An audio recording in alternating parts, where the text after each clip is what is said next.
Hello, I'm Dr. Leon Stutzman, aka Doc, with another one of these little videos designed to help you to get through these strange days in which we find ourselves, and these are strange days indeed. I've added a level to my little collection of memorabilia that I put in front of the camera. This week I want to talk about some things that will help you to stay on the level. A long time ago in a galaxy far, far away, I read an article in a magazine written by a psychologist, and it's called 8 Signs of a Will to Fail. I was thinking about that the other day because I developed a teaching on it all those years ago, and I lost the teaching. And I thought that would be a really good subject for my little videos. And then all of a sudden I was going through some old notebooks and I came across the original notes typed. How long ago was this? These notes were typed notes. 8 Signs of a Will to Fail. To that I added why many fail and how to succeed. I'll get through as much of this as I can this week in these little 5-minute videos. 8 signs of a will to fail. Because if you're going to succeed in life, you have to delete the negatives. Number 1 is a life filled with secondary meaningless activity. You know what I'm talking about. You're too busy to actually do the things that you need to do to get ahead in life. And if you're too busy to do the things that you actually need to do to get ahead in life, you are absolutely going to fail. Here's a second. No time to develop potentials. In all of our busyness, we oftentimes don't take the time to develop our potentials. Now, you may not know all my story. I actually dropped out of high school after the sophomore year, after 10th grade, because my father wanted me to go work for him. And I didn't think I needed an education because, well, after all, I'm going to be in the ministry eventually, and you don't need an education to be in the ministry.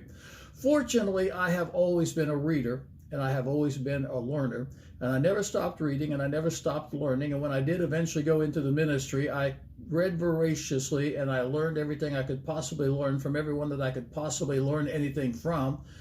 And I continued in the school of lifelong learning. But there came a time that I decided I needed some letters to go behind my name.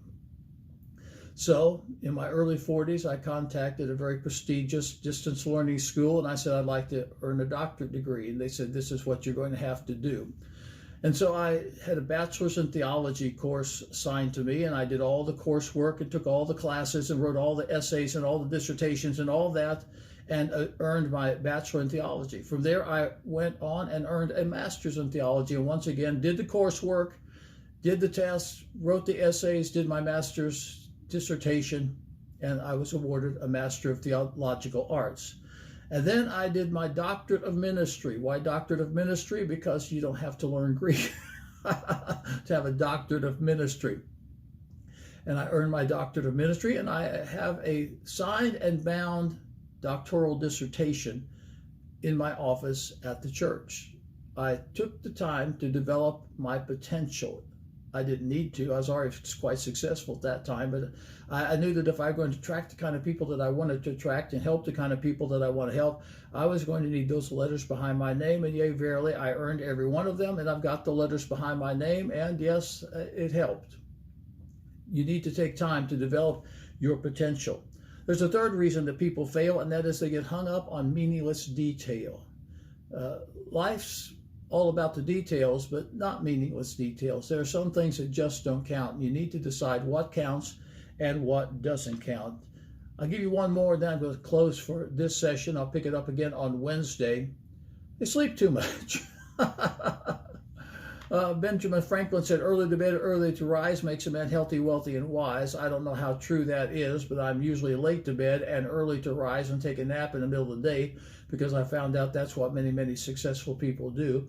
But if you sleep too much, yeah, you're probably not going to succeed in life, and that is a sure sign of a will to fail. I got some more things to share with you on Wednesday about having a will to fail.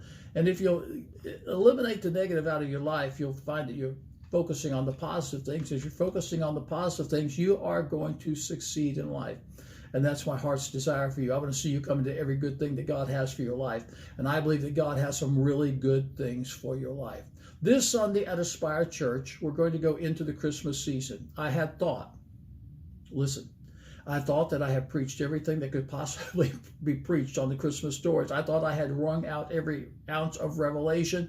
And then all of a sudden this week, a new revelation was dropped in my heart, and I said, whoa, that is really good. I'm going to be talking about it next Sunday at Aspire Church. I'm calling the series Strange Days because these are strange days in which we find ourselves. And they were certainly strange days in the time that Jesus was born in Bethlehem of Judea. We'll be talking about some of the strange days and parallels between these strange days in this series of messages. And this series, like everything I'm doing this year, will help you to get through these strange days and recession-proof your life. You can catch it on the live stream Sunday morning at aspirechurch.tv or on Facebook at Aspire Church TV. That's Facebook, Aspire Church TV, live stream aspirechurch.tv, 10 o'clock Eastern Standard Time. It's great, powerful stuff, and it will help you to get through these strange days. I'll see you Wednesday. I'm Dr. Leon Stutzman, a.k.a. Doc. Blessings.